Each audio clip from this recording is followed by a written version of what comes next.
Welcome to Book Thoughts, brand lifestyle podcast. We are Thoughts for Books, and these are our thoughts on books. I'm Emily. I'm Jenna. And I'm Adriana. Three sisters stripping down one book at a time. Today, we are officially starting our journey through the entire Kindred's Curse saga with a 5-episode series going over Book 1, Spark. Before we jump in, we do have a content warning.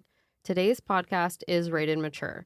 We are Book Thoughts after all, so we are going to be using adult language talking about adult topics, so please pay attention to who may be listening near you. Additionally, this episode will include spoilers for all 3 current books. Each episode we will focus on specific chapters, but our conversation will include the entire series. So, if you haven't read it yet, today's episode is not for you. Lastly, I'm just going to apologize ahead of time. I, maybe we, but definitely Emily and Jenna, will at least mispronounce a name or a place. And just a reminder of how we do the strip down. Well, first, we call it a strip down because it's not really a deep dive. Deep dives are for the pros, which is like fantasy fangirls or between pages and friends. This is more of a book club getting together and reviewing what we currently read without remembering all of what we previously read. So we form theories wildlessly. We ask questions that may be posed by the chapters. So that's why we call it a strip down instead of a deep dive. So what we do is we just do a little recap of whatever chapter we're going to be going over, and then we ask questions that pertain to that chapter, and we move on. Yeah, and then we keep doing that for each additional chapter. If you don't feel like you need the recap, then feel free to look at the chapter markers below the episode, or if you're on YouTube, you can click ahead, and you can go ahead and skip those. Are we ready, kids? Might be. Might be. Maybe. Maybe. Could be. We'll see. Time will tell. Jenna, you're Sorry. leading this Ooh, I episode, did it so go already. ahead and strip it down. All right. We're going to start with the prologue and combine it with chapter 1, beginning with the dedication for the book, because that's what we've been doing with all of our book strip downs. For anyone who has ever been told their spark shouldn't burn so bright, and for all the people who loved them precisely because it did. I just thought that was really cool, too. I do like that. We start out seeing the perspective of presumably our heroine being regretful of a moment she sees as a catalyst for the story we're about to witness. Why didn't she just get closer to her mother to hear what the scarred man said? Why didn't she just take her mother to their home in the marsh? Why couldn't all the secrets stay buried so the lives didn't have to replace them? Chapter 1. Our main character, who we shortly find out to be named Diem, is finishing up her day at the Hillers Center in Moral City. The older woman she's working with, Mara, tells her to call in an early day because of a rough morning she experienced. She was called to help a young orphan who had been stabbed while trying to steal food. Unfortunately, when she arrived, it was too late for the young boy, and she buried him alone in the woods. His death has lit a spark. You said the name. I said the name. Within Diem to try and right some of the injustice around her. Diem and Mara discuss it's odd to have a blood sun on the forging day, and we learn that Diem was born on the last blood sun 20 years ago. The blood sun is thought to be a bad omen since one happened before a civil war now referred to as the Blood War. Forging Day is when the 9 kindred, godlike beings forfeited their long lives and eternal youth to live with their loved ones of mortal descent. Their offspring are what make up the descended who were meant to rule over the mortals in Amarion, creating a world of peace and prosperity. From what we glean from the mortal city and Diem's sarcastic remarks about how the descended in Lumos city behave, best laid plans often go astray. We also learn about her childhood friend Henri and his hatred for all things descended, including the wine they make that most mortal men will be consuming to celebrate Forging Day. On her way home, Diem is harassed by 2 drunken men whom she has no trouble disarming and leaving choking on dust. During the fight, we learn all mortals have brown eyes, while descended have all colors of the rainbow broken up by regions, and Diem has none of them. Along with her white hair, she has colorless eyes. She flees and is helped by a woman on Paradise Row, only to catch glimpse of her mother meeting with a descended man who has a distinctive scar running across his face. Hiding from their sight and listening, she overhears that her mother may be extorting this man. Sneaky, sneaky, Mama Bellator. What are you up to? Diem is engrossed in trying to uncover what Orally is up to and doesn't... Orally, that's what it is. Diem is engrossed in trying to uncover what Orally is up to and doesn't notice an old woman watching her. And it doesn't seem like this old woman is a normal inhabitant of Paradise Row. She knows intimate things about Diem that no one outside her family knows. But before Diem can break away, she's lost sight of her mother and the handsome descended. The woman continues asking questions about her real father, the one that passed on her unique eyes, and the reason she's calling her daughter of the forgotten, and also telling her to quit taking flame root. Who is this mystery woman?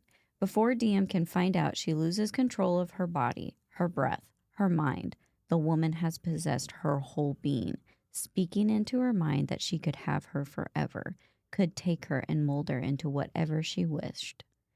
Diem is released and left with the old woman's parting words like a taunt.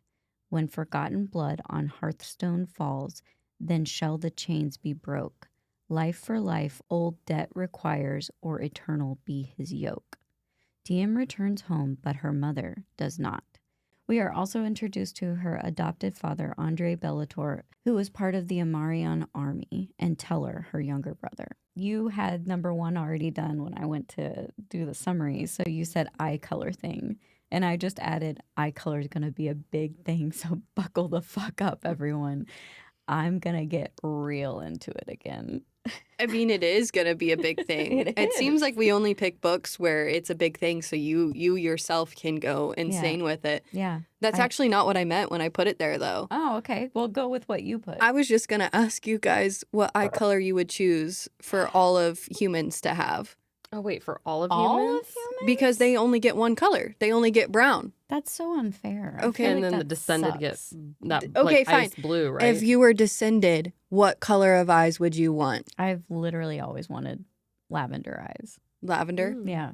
So I'm going to choose lavender. You can say your own eye color, too. No, I don't if like you it. Okay. I'm kidding. I actually do like mine. I obviously like brown eyes. I married someone with brown eyes, so. Brown eyes are my favorite, too. I want like a smoky grayish green. Yeah. Ooh. Smoky.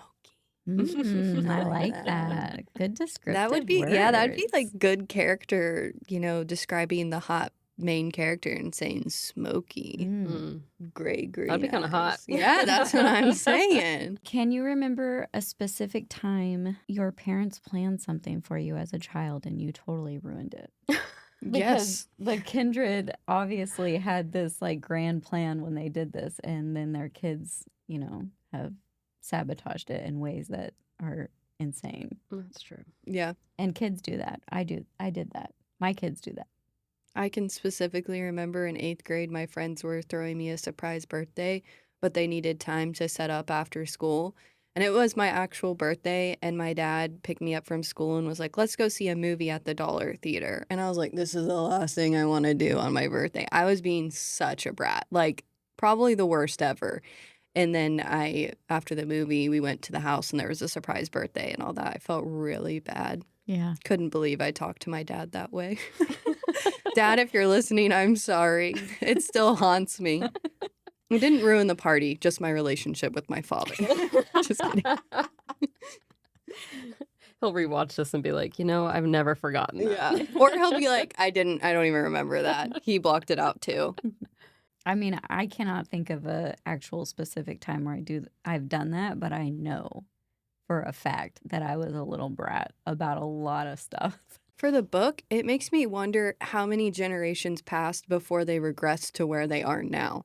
Was it instant? Was it just like the next children decided, hey, that peace agreement we had where we're wanting our people to come together, it's over? No, I'm pretty sure there is a timeline because I think it happened with the Blood War. a civil war broke out, and then the Descended decided they weren't going to continue to have babies with the mortals because it was making their magic deplete and they weren't as strong. So then they decided we're going to make separation there, and that's when the not the Cold War. That's a real thing. The Blood War happened. The Cold War is real. You can look it up.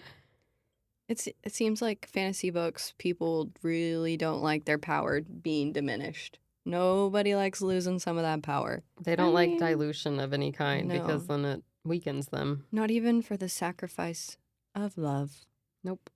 Kindred were more powerful than Descended, and they sacrificed a ton to be with the ones that they loved. So I know, that's if I what- was the Kindred, I'd just look at all my Descended and be like, you guys were just a waste to me. Yeah. Like, because they decided to be so mean. Well, Yeah. because like if you think about it, it's like the creation of everything, and you're like, well, this is now what I have to deal with. My game is going to play out, but I can interfere at any point I want to, but I have to let most of this unfold. it's a lot. With power comes responsibility. Yeah, there you go. With great power. There's the right quote. I'm back under the impression after the reread of just these 5 chapters in Prologue that Diem is of forgotten descent and not descended. And then I said, fight me if you disagree. What do you She mean could be between different. those two? Descent, forgotten descent, and not a descended. Like one of the 10 people originate. Well, that is something we're not going to know. We don't know what it means to be forgotten. It's put out there. It's just not explained. Okay. Yeah, because we don't really know anything about her mother either. So, like, if her father is, let's say, a kindred of some forgotten kind, we don't know. We're just hinted at. But we also don't know if her mother has anything more Well, than just her mom has brown eyes. She's supposed to be fully mortal, I think. But I don't know. I mean, she doesn't give any reason to believe that she's not fully mortal. But also, she doesn't give any reason. But I mean, I like where your head's but is going. she even still alive? We don't know. All right, my last question for chapter 1 is, why do you think only the men are spoken about as partaking in the drinking on Forging Day, while the women are seen closing windows and hiding?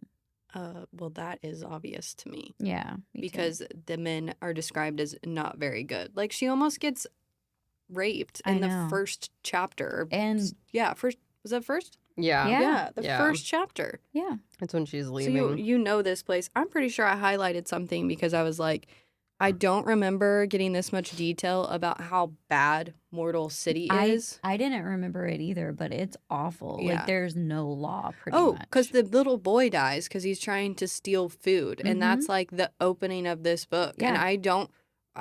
I don't remember it being such a big deal that how horrible this city is, but it's not. It's Not only great. is he just blatantly killed and left to bleed out because he was trying to steal food, Diem carries his body to the woods and buries him in a grave of leaves. That's it. Like a dog. It was just so sad. Chapter 2. 6 months have passed since Aurelie's disappearance. Murder? Kidnapping? Leaving? Anyway, Daddy Bellator is struggling. Diem has a new voice in her usually fuzzy, muddled head saying, fight. And she's starting by cutting out the thing responsible for the fuzziness, flame root powder. She placates her father during a fight, and he leaves with an I love you and an exasperated huff. Teller tells Diem that he could tell she stopped taking the flame root powder because she's angrier and moodier and always ready for a fight. She simply agrees, but doesn't count out that it could just be her dealing with the grief of the unknown about her mother. What little information Diem has been able to track down is only that her mother was servicing the palace as a healer more frequently in the week leading up to her disappearance. Mara has been going in her stead to the palace as a healer. This presents a problem for Teller as he's been the only mortal allowed to attend descended schooling. This is happening in exchange for his mother's work as a healer.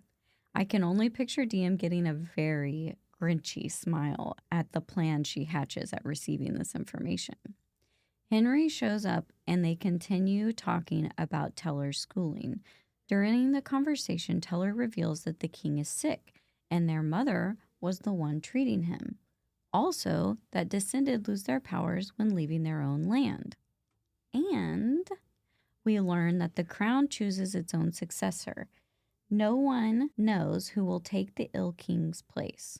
The crown simply goes to the most powerful. The consensus is that it will go to the king's nephew, Prince Luther. Prince Luther, I do love Luther. the only descendant who can wield both light and shadow. Would you continue doing something you know a parent or guardian figure wanted, even if you didn't like the way it made you feel? And the only reason they gave you is, I know what's best. Nah, Yeah, me either. I'm the rebel. Especially as a 20-year-old. I will say No I am thanks. a rule follower, but I have always said when the rules make sense. If the rules don't make sense, I'm questioning it. Oh, yeah. Oh, that's me for sure. I'm a rule follower as well, but if you can't give me a reason why the rule makes sense, it doesn't.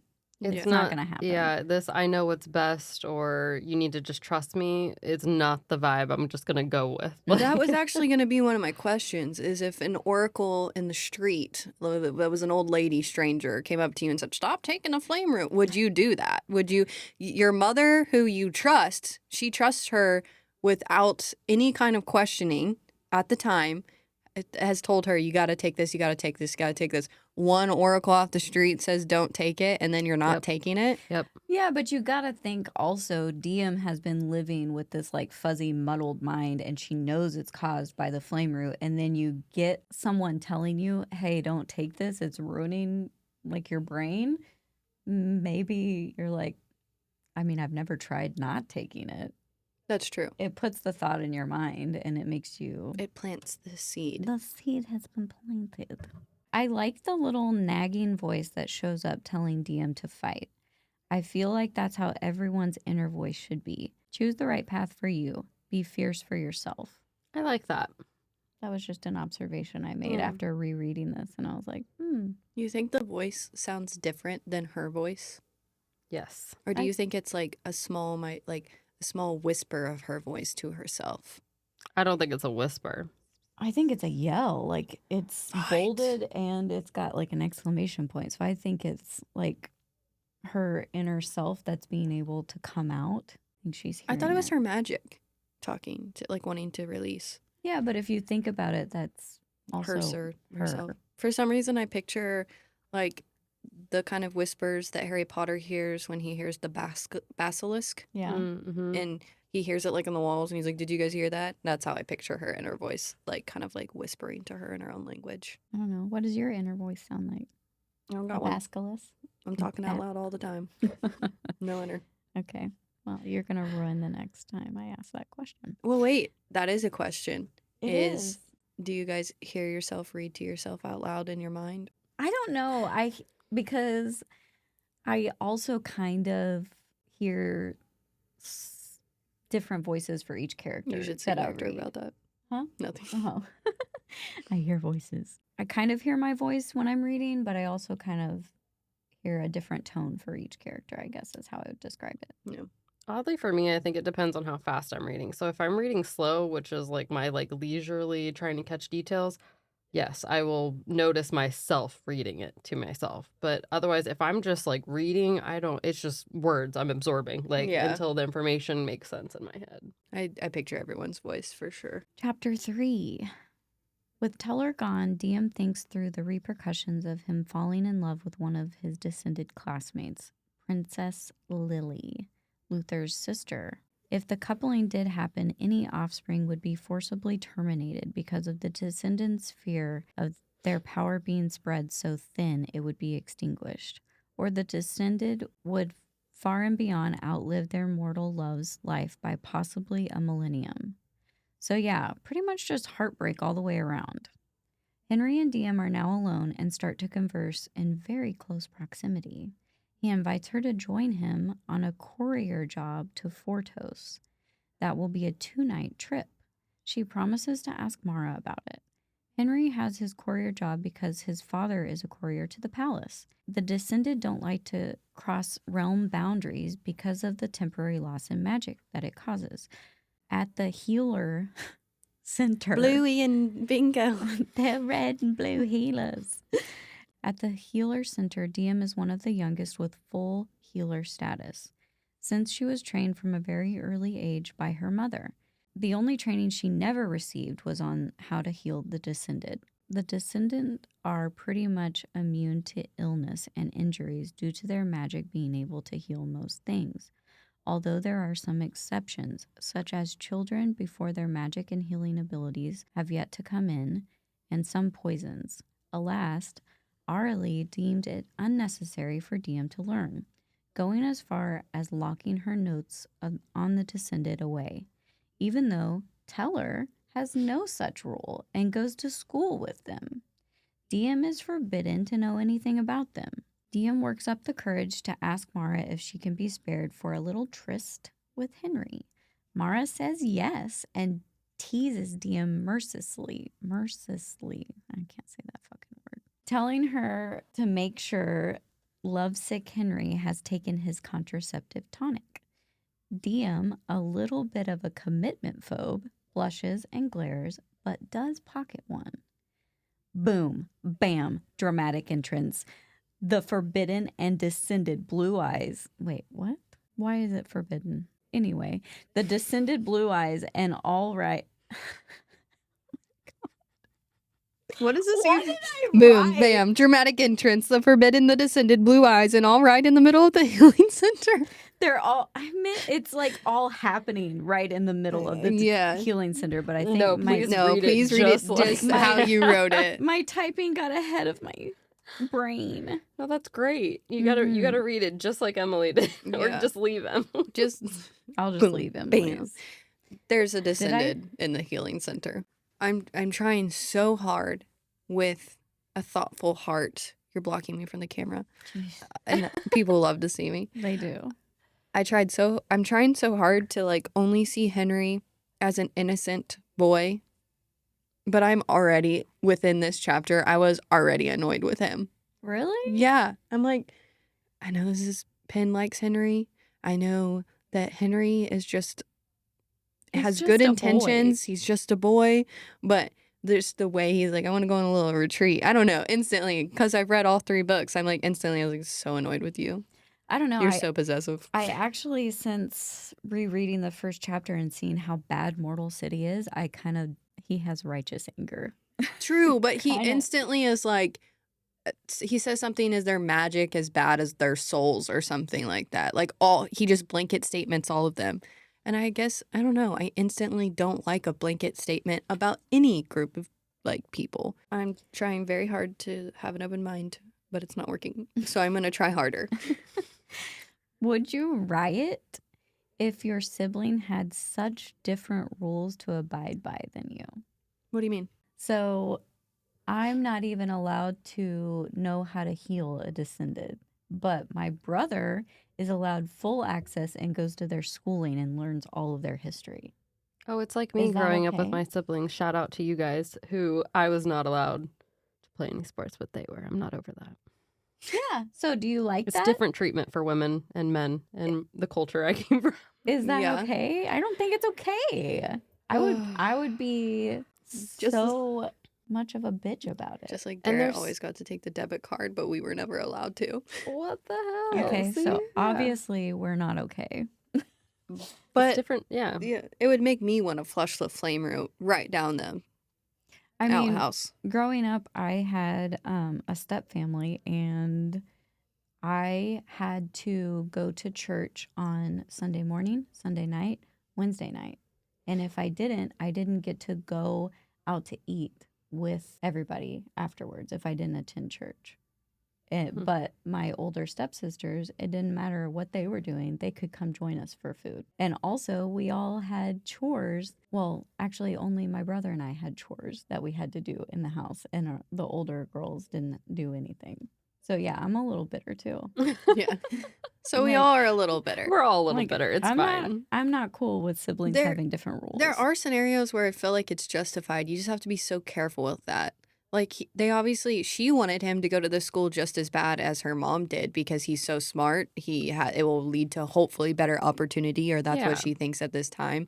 So that's understandable. Absolutely. But I would 100% be like, wait, I'm I not would- even allowed to look at them, Yeah. but he's learning so much about them. Yeah. Well, and I'd still be questioning the healing capabilities, even knowing that healers technically are not called on very frequently to heal them for different things outside of just the kids and the poisons.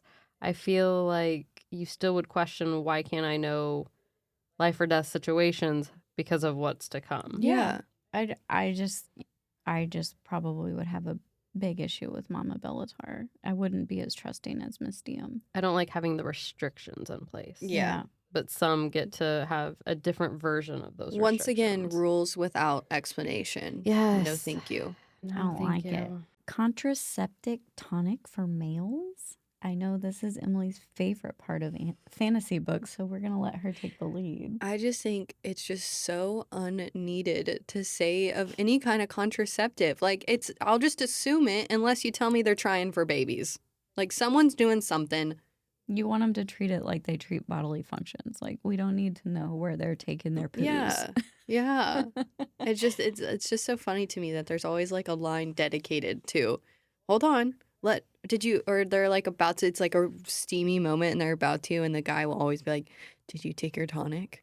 It might be the author's way to take a little bit of a dig at the fact that it would be applicable for males to take birth control of some kind. No, I and like they this still one a lot don't. more because she's like, did you to the guy? Did Yeah. you, or is he taking his contraceptive time? I think we've talked But about would that you before. trust it? No, because we read like maybe it was during Onyx Storm. We were like, if men had to take the birth control, the population would be 2 times as much. Well, because yeah, They wouldn't do it. yeah, they wouldn't. I understand where or, that's coming yeah, from. baby, I did. but- Are you guys ready to move on to Yep. chapter 4? Do it. All right. Elric, the boy with blue eyes, is pleading for Arlie Bellatar to Bellator. I think I'm saying You it can different just every say single time. Diem's mom too. I could, but I'm not gonna. A mama bee. Mm. All right. I'm a bee. I made my kids listen to that the other day. It was awesome. It was like, is he like looking for a hive? Why is he a bee? Mama Bellator to accompany him back to the palace. 3 children have been injured, 2 around or under 10 and 1 around 16. Mara is going to accompany him back to help, but she's going to need assistance, and Diem isn't taking no for an answer. She's fecking going. Her mom's rules be damned. Diem realizes this is her first face-to-face with a descendant. She takes in the observation that it's harder to picture someone who looks so normal as a cold-blooded, heartless monster. Mara, Lana, another young healer, Diem, and Elric set out for the palace. The latter is clearly upset at the slow pace due to the older woman in their company and starts to gush that everything is his fault. Diem shares a childhood story with him, trying to get him to calm down. This seems to clear some of his guilt and worry, and her relating to him gains her enough trust that he shows them a shortcut to the palace. Diem is dumbfounded when entering the descended lands. Mara has to yell at her and pull her along because her mouth is dragging the ground and eyes bulging out of her head at everything that is so not Mortal City. She is only snapped back into the present by the sound of the injured children. Mara tends to the worst and youngest, and Diem goes to help the oldest and sends Lana to help the other. The oldest turns out to be none other than Teller's little crush, Princess Lillian. The injured teen is being cradled in a very protective man's arms, and the aura that has felt palpable since Diem arrived on the scene seems to be emanating from him. Oh, wait. This is the man from Paradise Row, the last person she saw her mom with. Diem swallows down every question she currently has to set Lily's broken arm that Scarface keeps insisting he should be setting, totally undermining everything Diem is there to do as the healer. Crack. Bone is set. All should be good. And now Scarface is yelling, Lily, as she collapses to the ground. It's like an echo. Lily. Lily. Is Lana the one that eventually hooks up with Henri? Yeah. Was it Diem's fault when that explosion happens? Or, no, not explosion. Was it Diem's fault when they found the shortcut to the palace? Or was it Lana's? We see Diem telling them about it, so she can still take blame. She still did it, but Lana could have very easily, since she was already part of the resistance, been the one to The tell them. resistance. Resistance. It's back. It's back. The resistance. Okay, go ahead. There's always oh my one gosh, in and it every is book. French in here too. Yeah. That's wow, crazy. this is my French accent's about to be insane. Have you ever caught yourself depersonifying people that hold different values or views than yourself, or vilifying a certain group? That's a lot of big words. I'm gonna need you to dumb that down for me. Like, you just got upset about it. How it's a blanket statement Henri makes about the descended. Have you caught yourself doing that before? Because I have. I'm sure, as like a younger person, been like to somebody with a different religion than me, be like, oh, they're totally wrong and they shouldn't believe this. Yeah, I Like- feel everyone has their bias. Then you see the person in real life and you're like, shit, they're flesh and blood just like me. Like, why? What makes what I think better? It's a lot easier to hate from afar Mm-hmm. and from like when hate is only taught too. Yeah. And that's the only thing you've ever known. Because then it takes time to unlearn all of that hate. I don't like blanket statements, but have I had bias in my life? 100%. Everybody does. It's just different for everybody on what their prejudice, the right word? Bias? What do you do if you're Mara? You've been placed in a position of power where you're making a decision about someone else's kid and you know it's against their parents' wishes. I use kid loosely because my standard for a 20-year-old, they should be in charge of their own life. But in this scenario, what do you do? I think that's exactly it. She's 20 years old. Her mom isn't here. She can make her own decisions. I think Mara does exactly what Mara should have done. Yeah. Like, okay, This ain't my child. let's go then. She's an adult. Well, it just made sense. Like, as soon as she was like, damn her wishes, like, I'm going, you can't do this alone. This is an emergency situation. Again, back to not having any knowledge of the healing, but she's yet one of the most high-ranked healers Yeah. out of the group. So, Well, and also, it's kids that are hurt. So Mhm. if I was Mara and I'm this awesome healer, I'm definitely going to hold that over everything else. I like Moira. Yeah, I like Mara too Mara. so far. At 20 years of age, do you think you would have been able to hold it together and do your job in the situation Diem's in? I mean, she shows how caring she is and how, like, well-versed in this role she can be. She can take that and make it calm and quiet to help someone else through their fears, through their pain, through their trauma. I liked seeing that side of her healing capabilities as a 20-year-old, even. It's great character development for her because you learn how much she's dedicated to her job and has worked through things.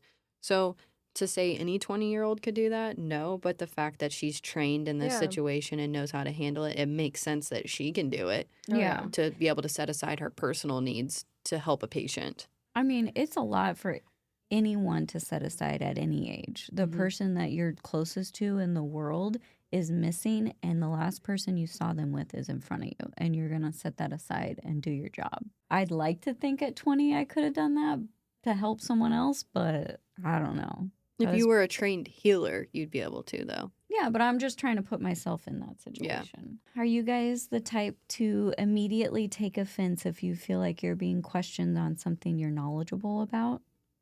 Or just me and Diem? I'm going down with a fight. I mean, seriously, if I know what I'm doing and somebody steps up to question me, I'm like, step back, bitch. I like in the next chapter, though, that it's more explained. Because at first you're just like, oh, he's just being a prick. If you're being questioned about something that you've trained your whole life for, you're gonna get mad. Anyone, I think, would get mad in that scenario. I love how she's just so broody as he is, Yeah. and she's like, I'm not taking She gives this. him the same amount of sass back, for sure.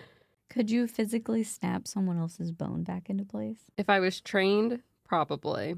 I just don't think I The would ever. adrenaline, I would have to just rely on in the moment because I don't know. I mean, I've never had to do it, so I don't.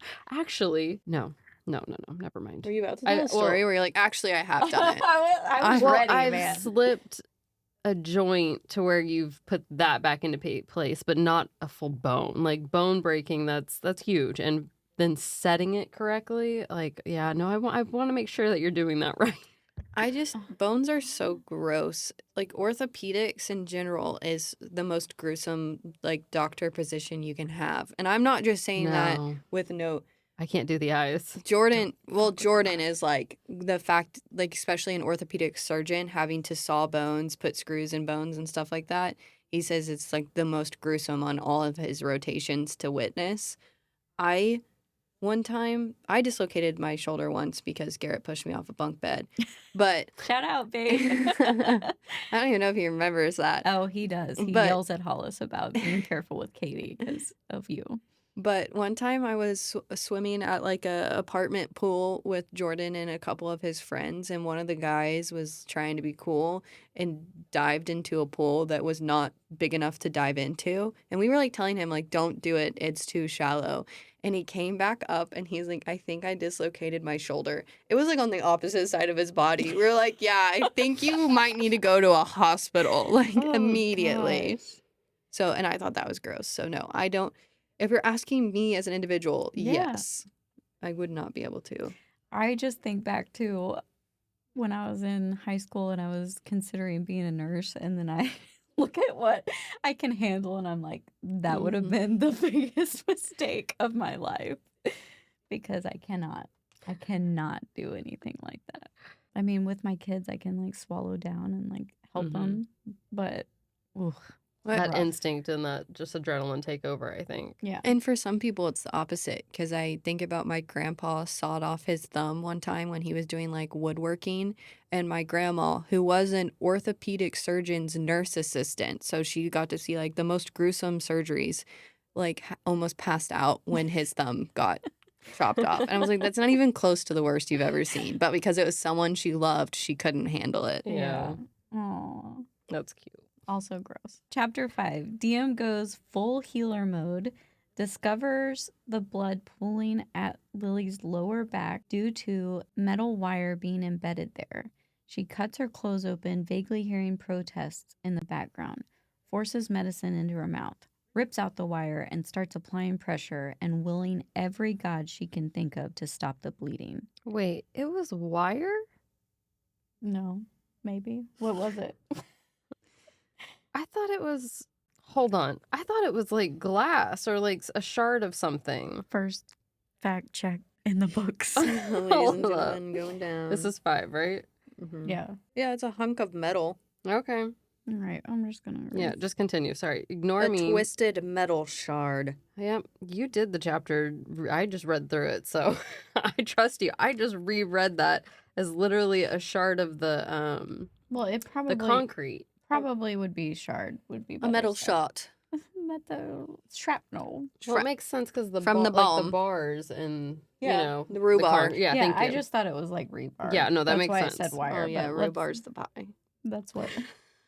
You want a strawberry rhubarb? She had a rhubarb in her back. I'm changing it to shard. No. Just Shart. No, leave just it as move it on? was. Yeah, Okay. just do exactly what you wrote. Chapter 5. Diem goes full healer mode, discovers the blood pooling at Lily's lower back due to metal wire shards being embedded there, cuts her clothes open, vaguely hearing protests in the background, forces medicine in her mouth, rips out the wire, and starts to apply pressure and willing every god she can think of to stop the bleeding. A soft glow accompanied by a feeling deep in Diem's chest starts to stir. Quickly, she covers the glow, confused about its origin. Is it Lily's healing powers? She's hearing fight in her own head and whispering the words to Lily, and then a bright silver light emits from the wound and it's gone. Bye-bye. No trace of it. The only evidence of the wound left is the blood on Diem's hands and Lily's ruined clothing. Shaking and lightheaded, Diem wants the spotlight off of what just transpired and asks to be shown to a washroom to clean up. Elric obliges, but she's stopped by beautiful Scarface mystery man who might have disappeared her mom. They go into the hall and he's all, "You're descended." She's all, "I'm mortal. My eyes lost their brown color when I had an illness as a child." He's all, "You might be half mortal." She's all, "Dude, let me go to the washroom." He's all, "You have weapons in the palace and that's a no-no." She's all, "You scared, big boy?"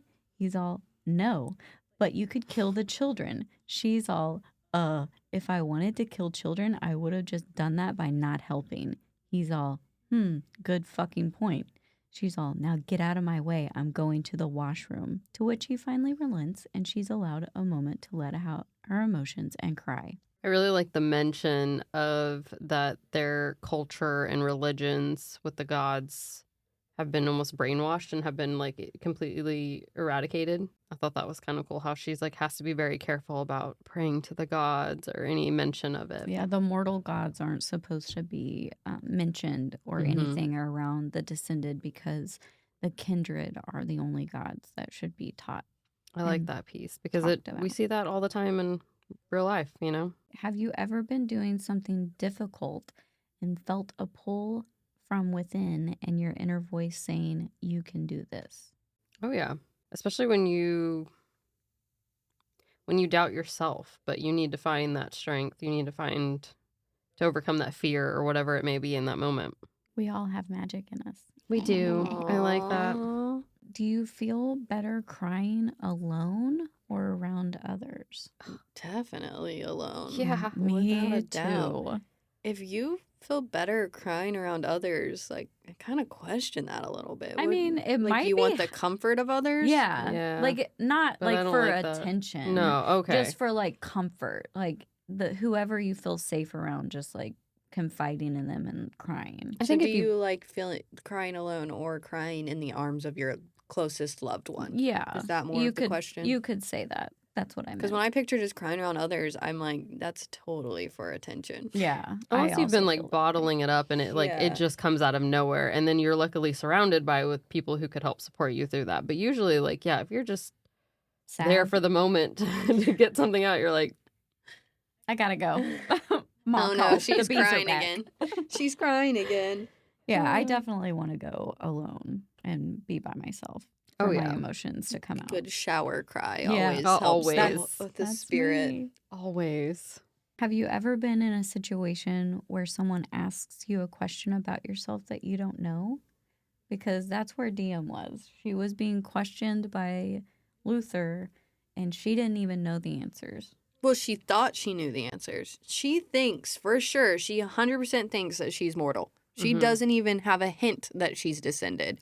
That's how in denial she is. Okay. Denial Diem. Yeah. So I feel like she does think that she knows what she is. He also, I think, asks about like her parents and stuff too. Yeah. And he's like, is he from Fortos for some reason? I don't know why he says that, but Are their eyes gray? remember. nobody's eyes are gray except Diem's. I don't know. I can't think of a situation where I someone can- asked me and I didn't know something about myself. Self-discovery is pretty big for you when you're younger. So if somebody poses a question to you that makes you think, and then you're like, I need to go figure that out for myself.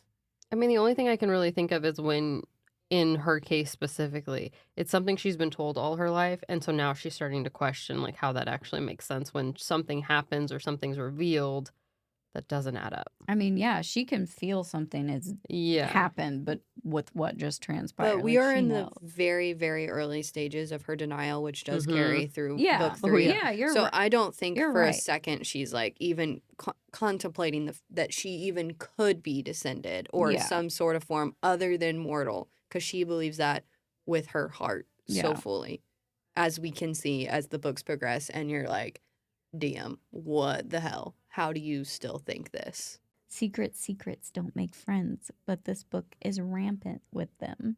What's the one that's most nagging you at this stage in the book? When I first read it, it was definitely like, where the hell is the mom? Mm-hmm. I mean, I do feel like where the mother is or what has happened to her is such a huge catalyst for a lot of her questions, but at the same time, that denial that she is so adamant to go towards, because that inner voice, now that she stopped taking the flame route, I feel to me is more questionable at this point, because it's something she's dealing with on a daily basis. She's seeing change within herself. She's embracing it a little bit more. And so that to me is a huge secret that it's like, I want to dig deeper. Now I've been told this all my life. The person who would be able to answer these questions, surprise, is missing.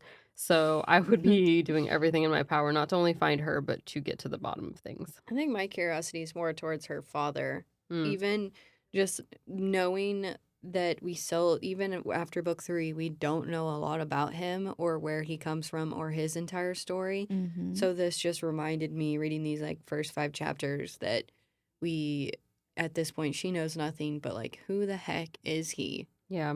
I don't know. It's a huge secret. Yeah, It's definitely because been forgotten. we really kind of go... Sorry. Yeah.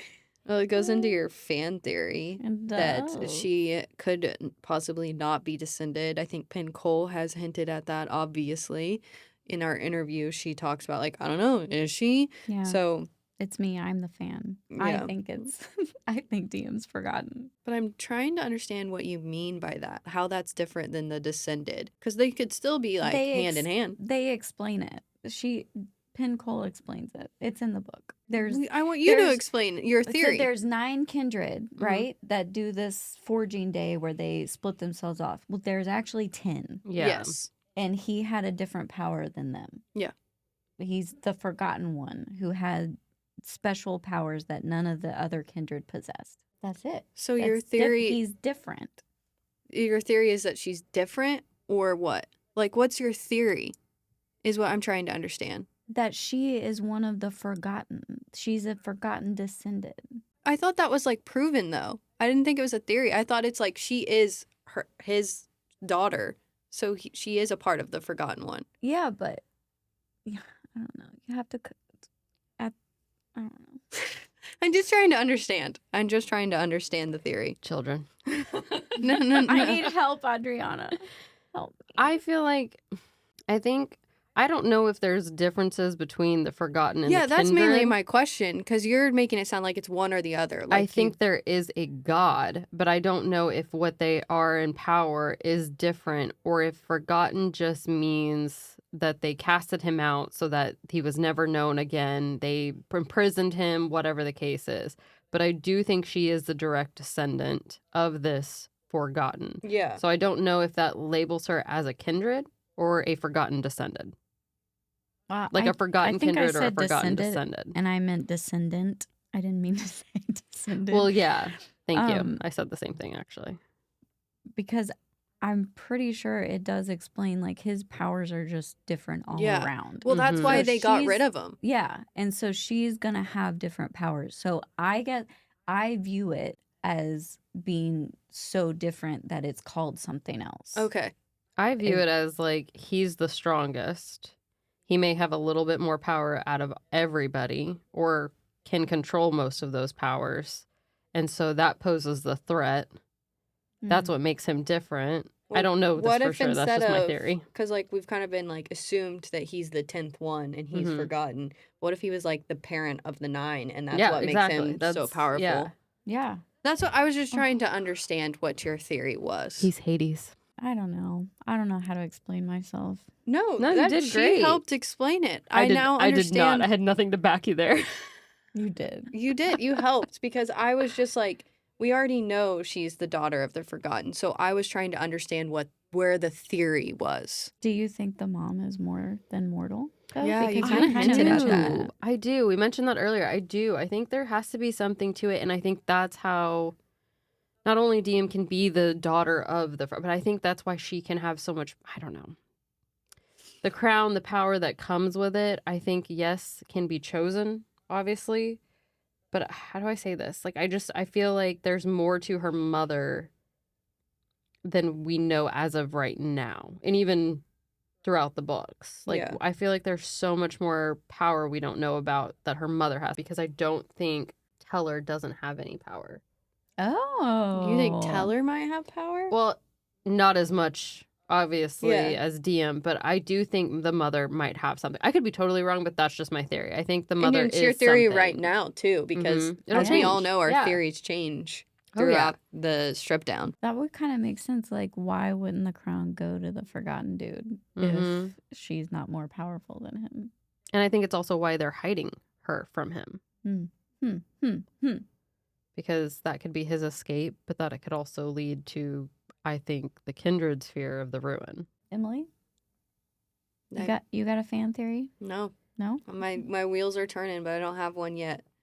I mean, I do think just because of our interview with Penn, which if you haven't watched it, you should. The link is here. So I guess the spotlight is you should listen to our interview if you haven't already before you jump into the strip down any further, because she does talk about Diem a little bit more, and she doesn't explicitly say that she's not a kindred. She kind of actually the way she's like, I The don't way know. I don't she- know. backtracked me when I said something. Yeah. Made me be like, oh, okay. Yeah.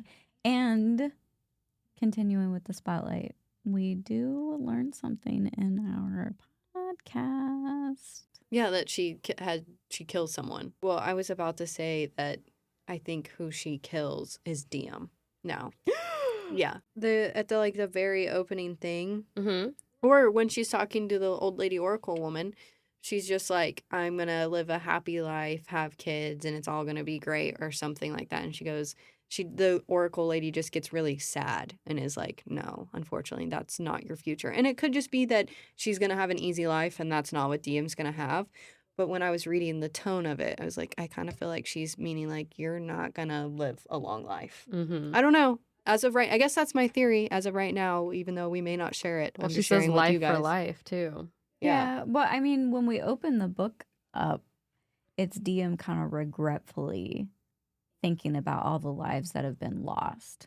So is that her life flashing before her eyes? And she's like, I really wish that I would have just stayed ignorant to everything so that lives could have been saved. Her blood is the one that awoke her father from whatever dormant stage he was in book 2. So I wonder if her blood was no longer, would he be no longer? Now let's wrap it up. Thank you so much for listening to this week's episode. Next episode, we will be stripping down chapters 6 through 10. Be sure to follow us on all of our socials. Tune in every Friday on YouTube or wherever you get your podcasts for a new episode of Book Thoughts.